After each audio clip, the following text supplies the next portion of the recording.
السلام علیکم ناظرین، آپ دیکھ رہے ہیں پروگرام کاشف عباسی کے ساتھ۔ ہماری سیاست روز بروز دلچسپ ہوتی جا رہی ہے۔ جو اپوزیشن کی طرف سے اقدامات ہو رہے ہیں، دوسری طرف حکومت کی جانب سے اقدامات کیے جا رہے ہیں، اور دونوں کی کوشش یہ ہے کہ اس وقت کی اپوزیشن کا خیال ہے کسی طرح الیکشنز کرائے جائیں۔ کل اس کی وجہ سے عمران خان صاحب لاہور میں مینار پاکستان پر جلسے سے خطاب کریں گے۔ آج حکومت کی جانب سے ایک پریس کانفرنس کی گئی۔ اس پریس کانفرنس میں جو آج کی پریس کانفرنس تھی، معیشت کے بارے میں بڑی بات کی گئی، اور یہ میرا بڑا ماننا ہے کہ معیشت کو استعمال کرتے ہیں تمام سیاستدان سیاست کے لیے، حکومتیں گرانے کے لیے، اپنی حکومتیں بنانے کے لیے۔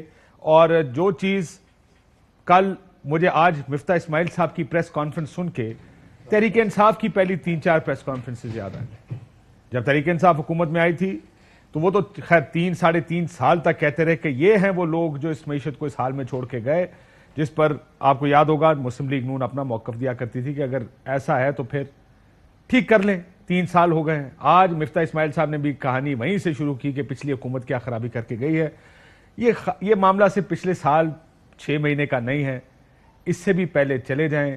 میں آپ کو چند وزراء اعظم نے اپنے پہلے خطبات میں کیا فرمایا ثانی معیشت کے بارے میں جب سے مشرف صاحب کی حکومت گئی، ذرا یہی سن لیجئے۔ اس ملک میں جو معاشی بحران ہے اس کو نکالنے کے لیے ایک آدمی کچھ نہیں کر سکتا۔ قوم کو معلوم ہونا چاہیے کہ ہماری معیشت کی حالت ناقابل بیان حد تک خراب ہے۔ پاکستان کی تاریخ میں کبھی بھی اتنے مشکل معاشی حالات نہیں تھے جو آج ہے۔ 4.25 سال میں جو اشیاء کی قیمتیں جہاں پہنچ گئی ہیں کچھ سوچ نہیں سکتا تھا۔ مساق معیشت کی پیشکش کی تھی، اس کو پایا حقارت سے نہ ٹھکرایا جاتا تو آج پاکستان کی معیشت کا اتنا برا حال نہ ہوتا۔ ابھی آپ کو تھوڑی دیر میں سنوائیں گے جو قرض لیے گئے، میاں نواز شریف صاحب ان قرضوں کے بارے میں کیا کہتے تھے، اپنے پہلے قوم سے خطاب میں انہوں نے ان قرضوں کے بارے میں کیا کہا، عمران خان صاحب نے کیا کہا، اب کی حکومت کیا کہہ رہی ہے۔ آج مفتاح اسماعیل صاحب نے پھر قرضوں کا ذکر کیا۔ لیکن جب میں معیشت کی بات کرتا ہوں اور اس پر سیاست کا ذکر کرتا ہوں تو اس کا مقصد کیا ہے؟ اس کا مقصد یہ ہے کہ کس طرح اس وقت اس چیز کو سیاسی طور پر استعمال کیا جائے۔ پیٹرول فار ایگزامپل، ہم بڑے عرصے آپ کو سناتے رہے، عمران خان صاحب کہتے تھے جب ڈالر 1 روپیہ مہنگا ہوتا ہے تو قرض اتنے بڑھ جاتے ہیں۔ جب وہ کہتے تھے کہ یہ ہو تو سوچ لیں آپ کا حکمران چور ہے۔ اب جب پیٹرول مہنگا ہوتا تھا تو کیا ہوتا تھا، یہ بھی سن لیں۔ پیٹرول کی قیمت میں جو اضافہ ہوا اس حکومت کی بدترین گورننس کی مثال ہے۔ رات کے اندھیرے میں پیٹرول بم گرا دیتے ہیں لوگوں پر۔ پیٹرول اور ڈیزل کی قیمتوں میں اضافہ کیا گیا ہے، اس کا عالمی منڈیوں میں قیمتوں میں اضافے سے تعلق نہیں ہے۔ پاکستان میں 120 روپے 125 روپے برنٹ کا بھی تیل امپورٹ کیا ہے، اور کبھی بھی پیٹرول ڈیزل کی قیمت 110 روپے سے اوپر نہیں گئی۔ آج کیوں 160 روپے اس ملک کی عوام ادا کر رہے ہیں۔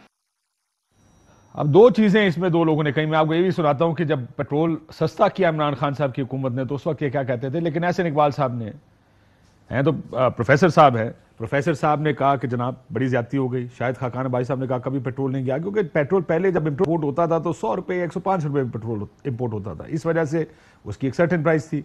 اب ڈالر اگر 180 پر جائے گا اور آپ پیٹرول امپورٹ کریں گے تو 80% فالتو پیسے لگیں گے اس میں۔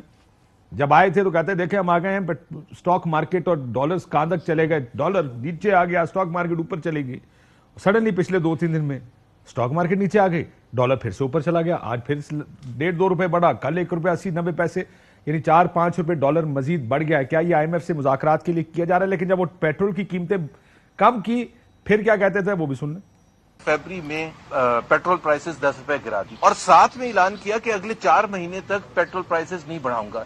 ایک ایسی چیز جو انٹرنیشنل آئل پرائسز سے لنکڈ ہے، خان صاحب فیبری میں بیٹھ کے کہہ رہے ہیں کہ جی 4 مہینے میں نہیں بڑھاؤں گا۔ پیٹرول کی نئی قیمت اوگرا نے 171 کرنے کی سفارش کی ہے، اس سفارش کو وزیر اعظم صاحب نے قبول نہیں کیا۔ دنیا کا کوئی ملک نہیں ہے جو اپنی قیمت خرید سے کم سطح پر پیٹرول اور ڈیزل بیچتا ہوں۔ یعنی اگر انہوں نے کم کی تو غلط کیا، ہم کم کر رہے ہیں تو ہم بڑی اچھی سبسڈی دے رہے ہیں۔ یہ ہے پاکستان کی سیاست معیشت پر، یہی ہوتا ہے۔ آپ کو یاد ہوگا IMF کے پروگرام پر پچھلے 3-3.5 سال میں بڑی تنقید ہوئی۔ آج مفتاح صاحب نے اپنی پریس کانفرنس میں کہا کہ وہ جا رہے ہیں آج امریکہ، اور اسی پروگرام کو بحال کرنے کی کوشش کریں گے. کیا کہا آج انہوں نے, ذرا سنیے.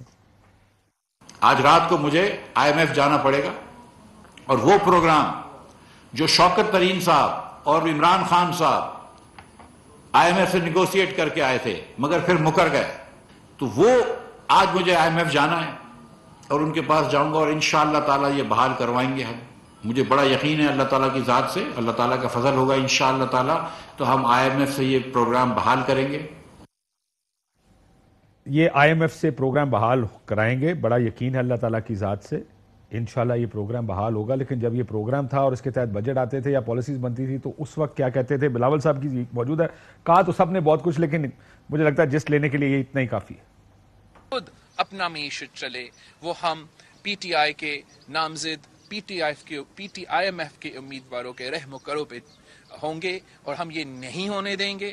پاکستان پیپلز پارٹی نے پہلے دن سے یہ PTIMF کی ڈیل کی مخالفت کی ہے.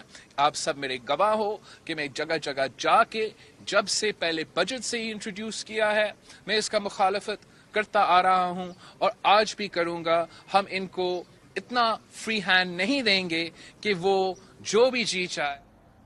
اور اب کیبنٹ میں کل دیکھ رہا تھا جب کیبنٹ نے حلف اٹھایا تو پیپلز پارٹی کے کافی سارے وزراء اس اوتھ ٹیکنگ میں موجود تھے. اب جب کہ یہ بات کہی ہے مشیر خزانہ نے کہ وہ IMF بحال کرانے جا رہے ہیں, تو میں نہیں جانتا کہ یہ جو لوگ تحریک انصاف کی مخالفت یا جو بھی IMF پروگرام کی مخالفت کرتے تھے, حالانکہ ہر حکومت نے IMF کا پروگرام لیا, کیا پیپلز پارٹی اس حکومت سے نکل جائے گی؟ یہ ایک بہت بڑا سوال ہوگا. لیکن کچھ سیاسی سوالات بھی ہیں. یہ تو وہ ایک بیک گراؤنڈ تھا کہ سیاست معیشت پر ہم کیسے کرتے ہیں. معیشت پر سیاست اس لیے کرتے ہیں کہ اس ملک کے 22 کروڑ لوگ, جتنے بھی لوگ اس ملک کی پاپولیشن ہے, ان سیاستدانوں کا لینا دینا کوئی نہیں. آپ ایک ٹول ہیں جس کے ذریعے حکومت بنتی ہے, اور حکومت بنتی ہے تو اگے گاڑی پیچھے گاڑی, اس میں آپ کے پاس وزراء اعظم کے گھر ہوتے ہیں جو ان کے پاس 300 400 ملازمین اور سیکیورٹی.